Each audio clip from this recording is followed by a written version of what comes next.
The last topic we have done about the insertional inactivation. Insertional inactivation के अंदर हमने discuss किया था कि इंजर्शनल एक्टिवेशन है क्या, हम किस तरह से इंजर्शनल इनएक्टिवेशन को कर सकते हैं। एक सीक्वेंस है हमारे पास डीएनए की, जिसके अंदर हम फॉरेन डीएनए को इंसर्ट करके उस जीन की ट्रांसलेशन ट्रांसक्रिप्शन को रोक सकते हैं और अपना जो जीन है, अपना जो डिजायर्ड जीन है, उसकी सीक्वेंस को एक्सप्रेस हम वहां कर सकते हैं। So in selecting the transformants and non transformants, आप इंजर्शनल इनएक्टिवेशन को किस तरह से यूज करते हो, in that we are having a blue white colonies experiment. So write down the topic is insertional inactivation. Insertional inactivation.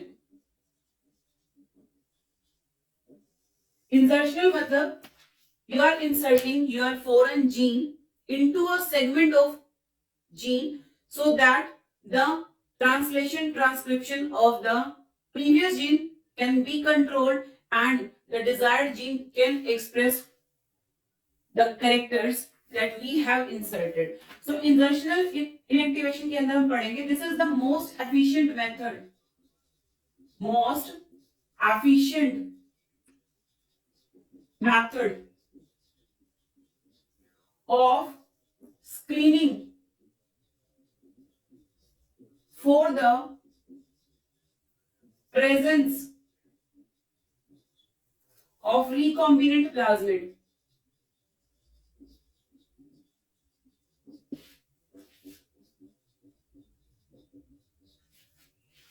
And it is based on the principle, it is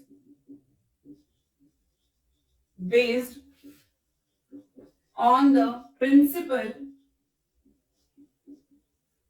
that the cloned DNA fragment disrupts the coding sequence of a gene and this is known as insertional inactivation. Insertional inactivation के अंदर आप क्या करते हो, suppose करो you are having a fragment of DNA, हमारे पास एक DNA का फ्रेगमेंट है और इसके अंदर मैं इंसर्ट कर दूं अपनी डिजायर्ड डीएनए का fragment. Okay, this fragment of DNA is coding for any RNA and this RNA will be translated into any protein. और जो प्रोटीन है आपका, it will show some characters. But when you insert any foreign gene into the already present fragment, अब क्या होगा, जो ये DNA था इसकी सीक्वेंस जो है वो डिस्टर्ब हो जाएगी, कोडोन जो है वो डिस्टर्ब हो जाएंगे, जिसकी वजह से ये आरएनए कोड नहीं कर पाएगा और आरएनए से प्रोटीन नहीं बनेगा और कैरेक्टर्स जो है वो शो नहीं होगा. But your desired DNA that is inserted into it this will be the transformed DNA, जिसकी वजह से जो आपको कैरेक्टर चाहिए वो इसके अंदर शो हो सकता है. फॉर एग्जाम्पल बैक्टीरिया, बैक्टीरिया की मैं बात करूं या किसी भी प्रोकैरियोट की आप बात करते हो तो उसके पास एक ऐसा ऑपेरॉन सिस्टम है और उसके अंदर ऐसे कोडोन्स है, ऐसा डीएनए फ्रेगमेंट है जो कि कोड करता है बीटा गैलेक्टोसाइडेज के लिए. और ये बीटा गैलेक्टोसाइडेज एक क्रोमोजेनिक सबस्ट्रेट के अंदर, किसके अंदर, क्रोमोजेनिक सबस्ट्रेट के अंदर. क्रोमोजेनिक सबस्ट्रेट वो सबस्ट्रेट होता है जिसके अंदर कोई भी क्रोमोजेनिक सब्सटेंस कलर शो कर सकता है और बीटा ग्लाइकोसाइडेज को जब इस क्रोमोजेनिक सबस्ट्रेट के अंदर डाला जाता है then you will have blue colonies, the colour will be the blue one, right. But now what we have done here, suppose करो the gene that is having the beta glycosidase gene और जो उसको codon जो है code करता है उसके अंदर हमने अपना सीक्वेंस डीएनए का इंसर्ट कर दिया. अब जो ये कोडॉन्स थे इसके पहले वाले दे आर डिस्ट्रक्टेड, अब ये कोड नहीं कर सकते किसके लिए, बीटा ग्लाइकोसाइडेज के लिए. They can not code for beta glycosidase, right. These are the DNA sequence जिसके अंदर आपने अपना खुद का डिजायर्ड जीन जो है इंसर्ट कर दिया है, जिसकी वजह से जो जीन्स ऑलरेडी कोड कर रही थी बीटा ग्लैक्टोसाइडेज के लिए वो डिस्टर्ब हो चुकी है and there will be no beta galactosidase. अब बीटा ग्लैक्टोसाइडेज नहीं होगा तो जब हम इस डीएनए को क्रोमोजेनिक सबस्ट्रेट के अंदर डालेंगे, क्रोमोजेनिक सबस्ट्रेट के अंदर डालेंगे, then it will not show the blue colonies, it will show the white colonies only, right? It will show the white colonies only. So when you are having non transformant, देखो समझो बात को, transformant हम किसको बोलते हैं, जिसके अंदर आपने डिजायर्ड जीन को इंसर्ट कर दिया है, लेकिन यहाँ पर आपने डिजायर्ड जीन को इंसर्ट नहीं किया, डीएनए का सीक्वेंस है आपके पास, there is no desired sequence in it. अब जब डिजायर्ड सीक्वेंस इसके अंदर नहीं है तो ये नॉर्मल कंडीशंस में it is not a transformant. Normal condition में बैक्टीरिया के अंदर ऐसी जीन पाई जाती हैं जो कि कोड करती है बीटा ग्लैक्टोसाइडेज के लिए, और जब हम इसको क्रोमोजेनिक सबस्ट्रेट के अंदर डालते हैं ऐसी जीन्स को तो वो ब्लू कॉलोनीज यानी कि ब्लू कलर वहां पर अपीयर होता है। लेकिन हमने यहाँ क्या किया, बैक्टीरिया की जीन्स को डिस्टर्ब कर दिया क्योंकि हमने अपनी डिजायर्ड जीन यहाँ पे डाल दी है, क्योंकि जो आपके कोडोन्स हैं वो एक सेम पैटर्न में काम करते हैं, लेकिन हमने यहाँ पे सीक्वेंस को तोड़ा है। Therefore, there will be no beta glucosidase। अब इन कॉलोनीज को और इन सेल्स को आप जब क्रोमोजेनिक सबस्ट्रेट के अंदर डालोगे, you will not get the blue colonies, you will get the white colonies। So जो ब्लू कॉलोनीज है they are non transformants, they are the non transformants and these are transformants, these are the recombinants, recombinants, non-recombinants, and these are the recombinants, these are the recombinants। so recombinants वो होते हैं जिसके अंदर आप desired gene insert करोगे। non-recombinants are those cells that do not have any foreign gene। यहाँ पे आपने foreign gene को insert किया है, but here you have not inserted the foreign gene। now if you are having any doubt you can tell me, otherwise take a screenshot।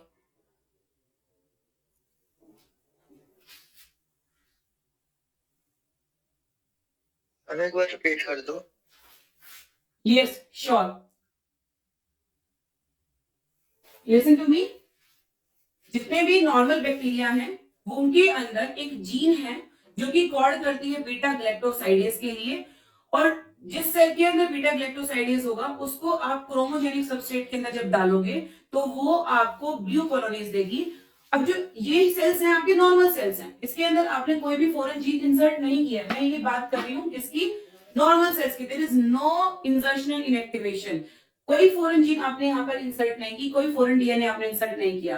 तो जो non transformant होंगे जिनके अंदर जीन ऑफ इंटरेस्ट नहीं गई है, they will form the blue colonies. लेकिन जिनके अंदर जीन ऑफ इंटरेस्ट गई है, जिनके अंदर फॉरेन जीन इंसर्ट हुई है, they will form the white colonies.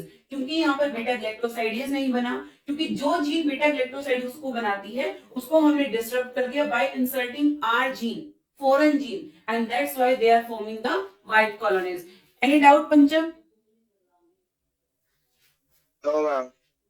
Take a screenshot.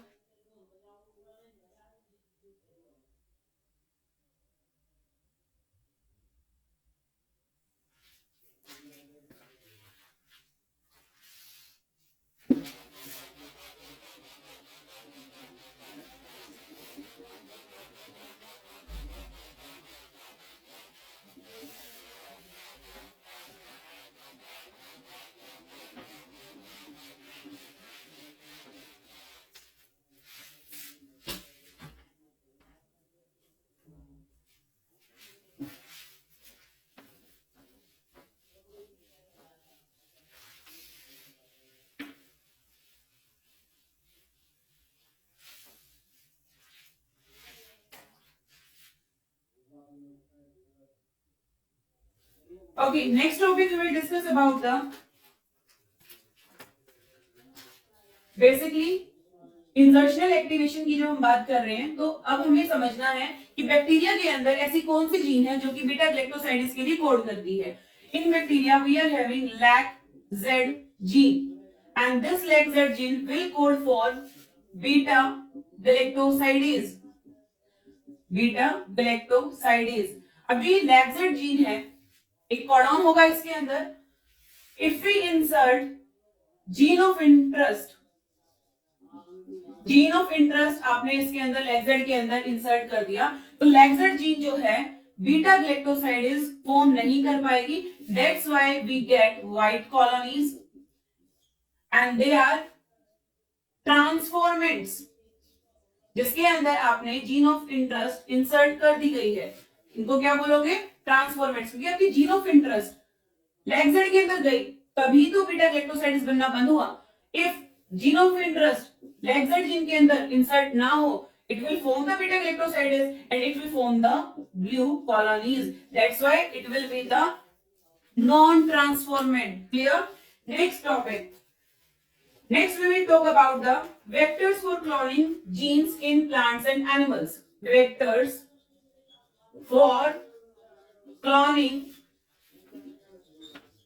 genes in plants and animals.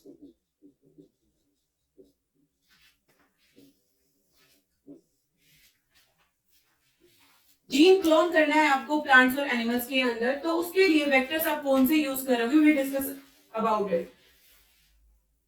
Number 1, we are talking about the plants. First of all write down a soil inhabitating. Inhabitating का मतलब होता है कि soil में रहने वाला, एक soil में रहने वाला बैक्टीरियम है, a soil inhabitating bacterium named as Agrobacterium. Agrobacterium, it's very important, boards के अंदर बहुत बार आया हुआ क्वेश्चन। एग्रोबैक्टीरियम ट्यूमिफेशियंस, जो कि एक पैथोजन है, it's a pathogen, that is a disease causing agent.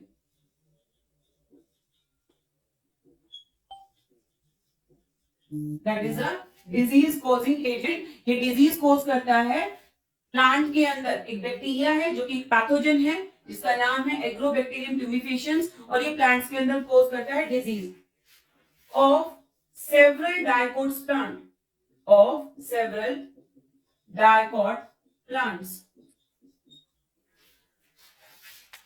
It is able to, जो आपका बैक्टीरिया है Agrobacterium tumefaciens, Agrobacterium tumefaciens, it is able to transfer a piece of DNA. इस piece of DNA को आप बोलते हो tDNA, that causes tumor, जो कि cause करता है ट्यूमर प्लांट्स के अंदर।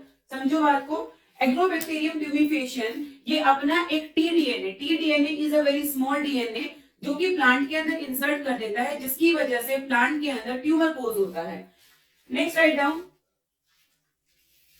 these tumors are also known as these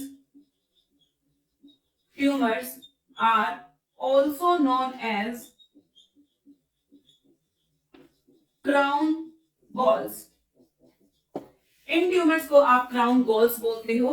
and tumour formation induce किसने किया? टीआई प्लाज्मिड ने। टीआई प्लाज्मिड क्या है? सर्कुलर डीएनए है जो कि ट्यूमर फॉर्मेशन में एग्रोबैक्टीरियम ट्यूमिफेशियन के टीडीएनए को हेल्प करता है। Write down, tumour formation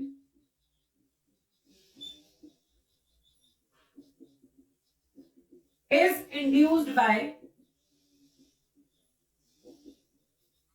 TI plasmid।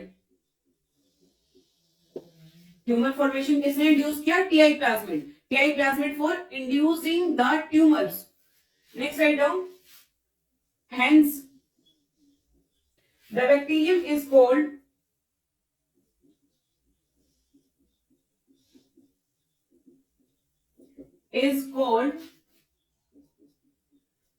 genetic engineer of plants. This is a natural genetic engineer, I should say. इसको हम natural genetic engineer of plant भी बोलते हैं। अब मैंने यहाँ पर जेनेटिक इंजीनियर वर्ड यूज क्यों किया, ध्यान से सुनो बात को, it's a very important concept. यहां पर हुआ क्या है, एक प्लांट है आपके पास, राइट, एक बैक्टीरिया है दैट इज एग्रोबैक्टीरियम ट्यूमीफेशियंस। इस बैक्टीरिया के अंदर टी प्लाज्मिड है, टी प्लाज्मिड जिसको आप टीआई भी बोल सकते हो। एग्रोबैक्टीरियम अपना ये प्लाज्मिड, अपना ये डीएनए का स्ट्रैंड प्लांट्स के अंदर इंसर्ट कर सकता है और ये डिजीज कोज करता है जिसको आप बोलते हो ट्यूमर, राइट। अब हमने इसको यूजफुल तरीके से देखना है। सपोज करो टीआई प्लाज्मिड जो है उसका सीक्वेंस कुछ इस तरह से है और ये पूरा सीक्वेंस कोड कर सकता है फॉर ट्यूमर फॉर्मेशन, यही कोड करता है ट्यूमर को। लेकिन हमने यहां पर क्या किया, इंसर्शनल इनएक्टिवेशन करा दिया।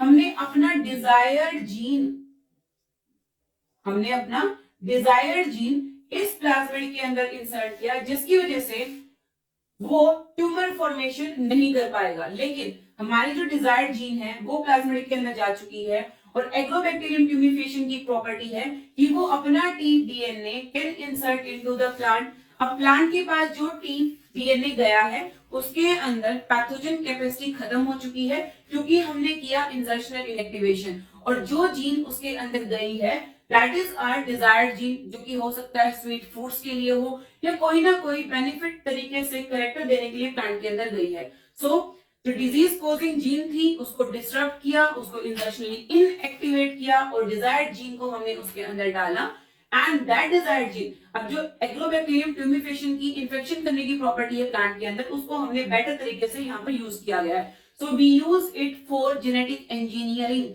एग्रोबैक्टीरियम ट्यूमीफेशियन के पास एक प्रॉपर्टी है जिससे वो अपना टीडीएनए प्लांट के अंदर डाल सकता है, इन्फेक्शन कॉज कर सकता है, लेकिन हमने उस डीएनए को इनएक्टिव किया bye inserting the gene of interest ताकि उसका खुद का फंक्शन बंद हो जाए और जो हमने उससे काम कराना है, जो जीन ऑफ इंटरेस्ट हमारी है, वो प्लांट के अंदर चली जाए। Any confusion class?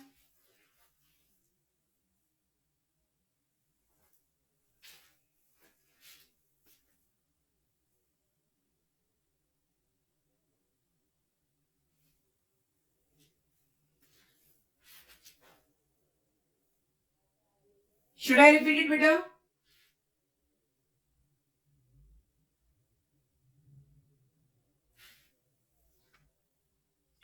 Okay, take a screenshot so that we can do the next topic.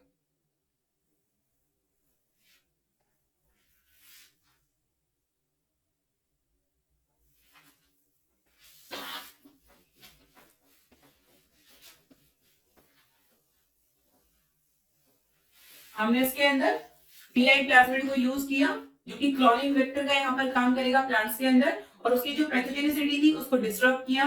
Now it will be non pathogenic, it can not produce disease symptom in the plants, it can not produce tumours in the plants. Next we will talk about the animal vectors. Animal vectors, animals के अंदर भी हम ऐसे vectors को देखेंगे जो कि animal के अंदर, ह्यूमंस है या कोई भी है, एनिमल्स के अंदर अपना इन्फेक्शन कर सके, डिजीज कोजिंग माइक्रोब्स को यहाँ पर पकड़ेंगे हम। फॉर एग्जांपल मैं बात करूं रेट्रोवायरसेस की, retroviruses can insert their DNA into the host organism that is animal and there the host will multiply the retrovirus DNA. But हम यहाँ क्या करेंगे, रेट्रोवायरसेस की जो सीक्वेंस है जिसकी वजह से एनिमल के अंदर होती है डिजीज, उसको अपने खुद के जीन ऑफ इंटरेस्ट से डिस्टर्ब करना है, इंसर्शनली इनएक्टिवेट करना है, जिसकी वजह से जो इसकी सीक्वेंस होगी वो तो अलग हो जाएगी और बीच में हमने क्या डाल दिया, अपना डिजायर्ड जीन। अब जो इतना पार्ट था फ्रेगमेंट का, it can not code for anything, but जो हमारी डिजायर्ड जीन सीक्वेंस है जो हमें करेक्टर एनिमल के अंदर चाहिए, it will be shown. So in short I can say कि रेट्रोवायरसेस को आप as an animal vector use कर सकते हो।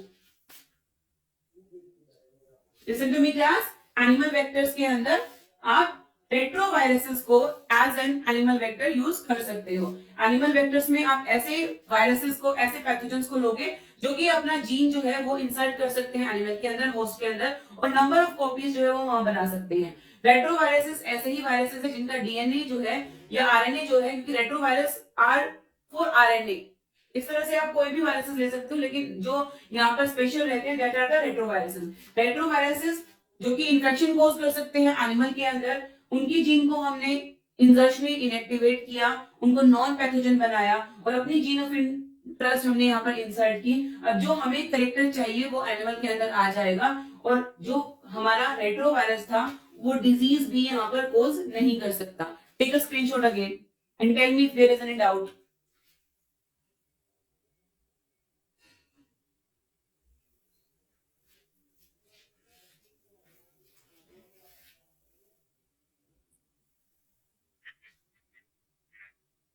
मैंने हाँ जी कुशल। देखो बेटा, प्लांट वेक्टर्स में आप याद करोगे एग्रोबैक्टीरियम ट्यूबिफिशियन का नाम, यहाँ पे याद करना आपने रेट्रोवायरस का। वहां पे टीआई प्लाज्मिड था, यहाँ पे रेट्रोवायरस है। रेट्रोवायरस वो वायरसेस है जिनके अंदर जेनेटिक मटेरियल जो है उसका सिंगल स्ट्रैंडेड आरएनए होता है। Any confusion? नेक्स्ट इज, देखो सबसे पहले, हाँ जी, I am not able to listen you बेटा, your voice is cracking.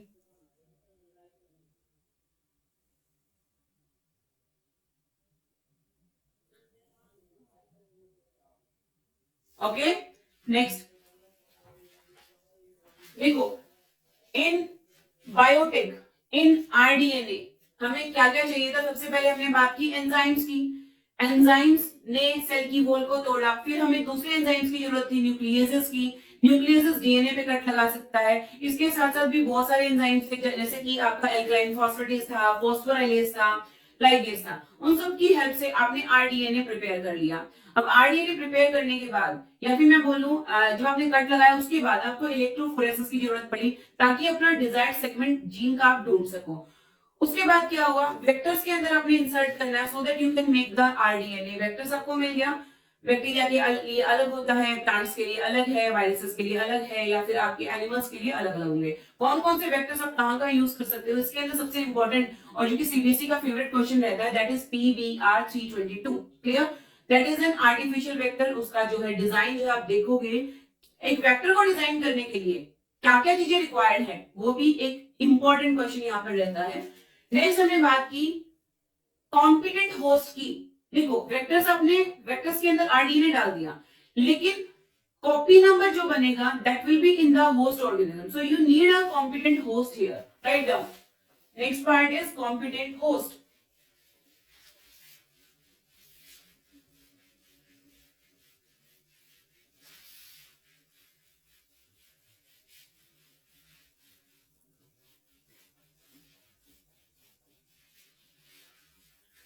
Next we need is competent host.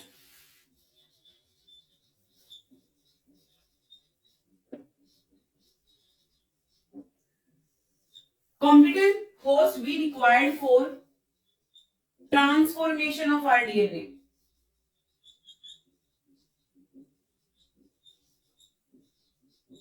RDNA को आपको ट्रांसफॉर्म करना है ताकि वो कॉम्पिटेंट होस्ट के अंदर जाके नंबर ऑफ कॉपीज जो है वो बना सके। That's why you need a competent host. So first of all you need to know what is transformation. ये ट्रांसफॉर्मेशन है क्या? Write down. Transformation, it is a process by which a cell takes up naked DNA fragment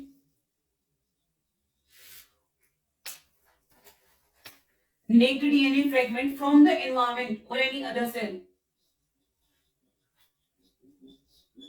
from the environment, incorporates it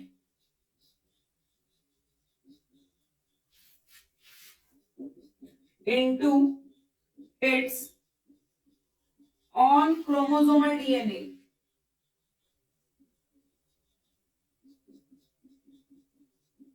And finally expresses the trait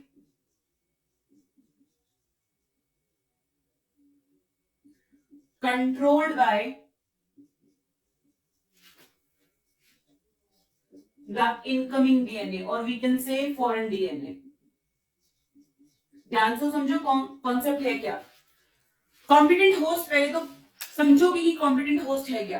competent host के अंदर आप vector की मदद से DNA को transfer करते हो. And what is this transformation. Transformation एक प्रोसेस है.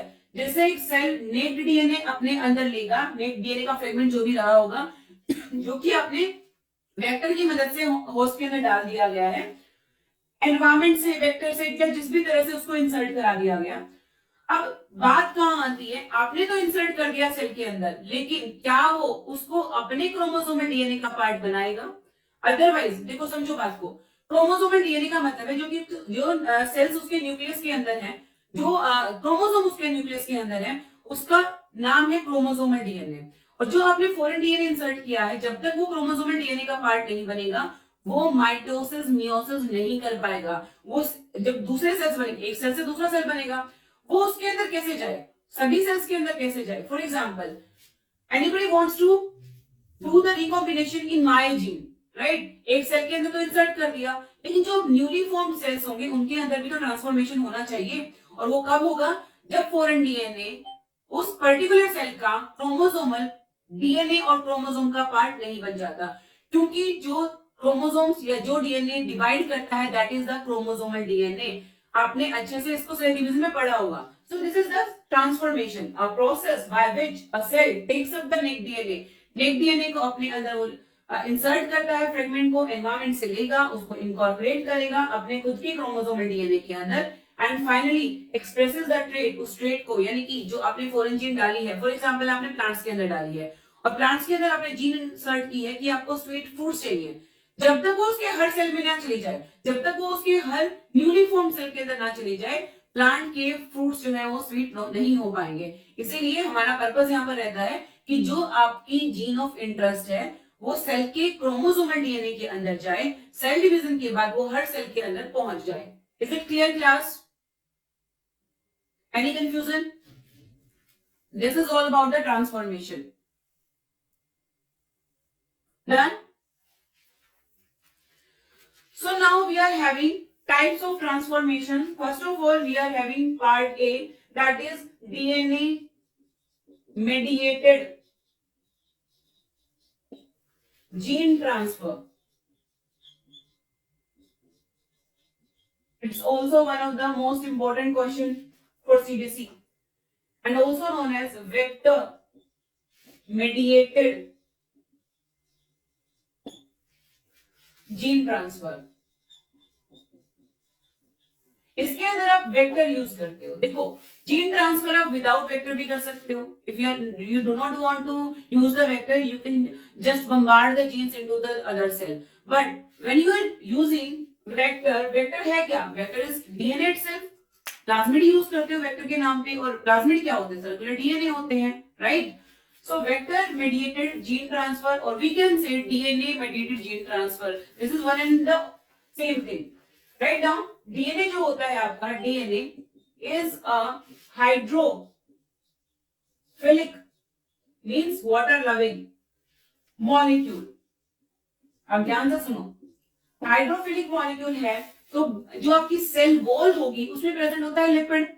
वाटर लविंग है तो लिपिड के अंदर मूव कर ही नहीं सकता, क्योंकि जो आपके हेड है they are also water loving, but inside it जो आपका लिपिड वाला पार्ट है इट इज हाइड्रोफोबिक. टेल जो होती है वो हाइड्रोफोबिक होती है. तो वो जो आपका hydrophilic molecule that is DNA, it can not pass through the plasma membrane. Write down.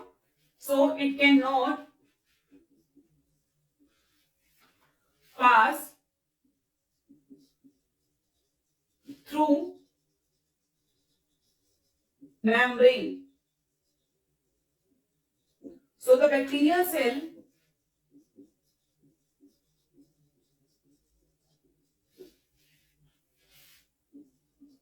must be made capable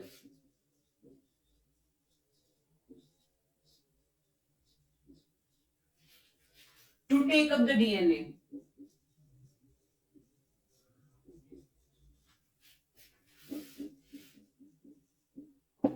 okay, समझो बात को। You are having a cell and cell के बाहर जो है वो प्लाज्मा मेम्ब्रेन है बेटा, इस तरह से कुछ। आपको इस सेल के अंदर जीन ऑफ इंटरेस्ट जो है इंसर्ट कराना, वेक्टर को इंसर्ट कराना है basically, right. But these are hydrophobic molecule and DNA is the hydrophilic molecule, it can not pass into it. तो आपको ट्रीटमेंट देना पड़ेगा, clear. Treatment can be the cold and hot impressions here. आप एक बार cold treatment दो, फिर hot treatment दो, उससे क्या होगा, जो आपकी सेल मेम्ब्रेन है दैट विल बी थिन और लाइसिस जो है होने के चांसेस हो जाते हैं और डीएनए जो है वो इजीली पास हो सकता है इस मेम्ब्रेन के through. So write down here, this can be done by the following method, ताकि डीएनए जो है वो इजीली इंसर्ट हो सके।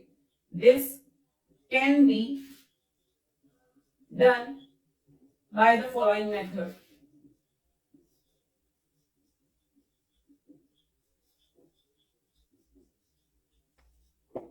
Number 1, by treating them with a specific concentration of a divalent, by treating them with a specific concentration of divalent cation, जैसे कि आप calcium की बात कर सकते हो, such as calcium, which increase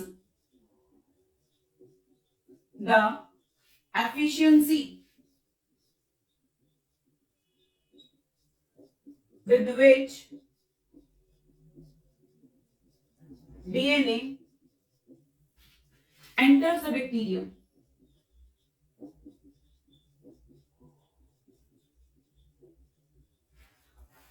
Through pores in its cell wall.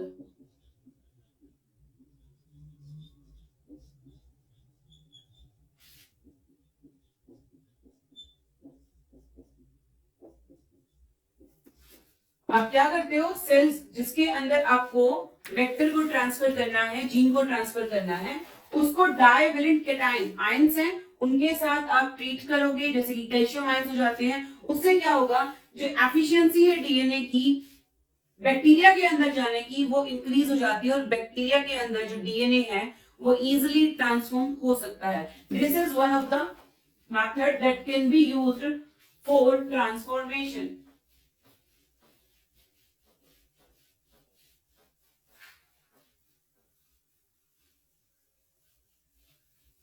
Next method जो रहेगा हमारा, दैट इज, इसी के अंदर नेक्स्ट पॉइंट जो रहेगा हमारा, rDNA can then be forced into such cells by incubating the cells with rDNA on ice, followed by placing them at high temperature, and the temperature is 42. Placing them at high temperature, that is nearly about 42 degrees Celsius, and then putting them back to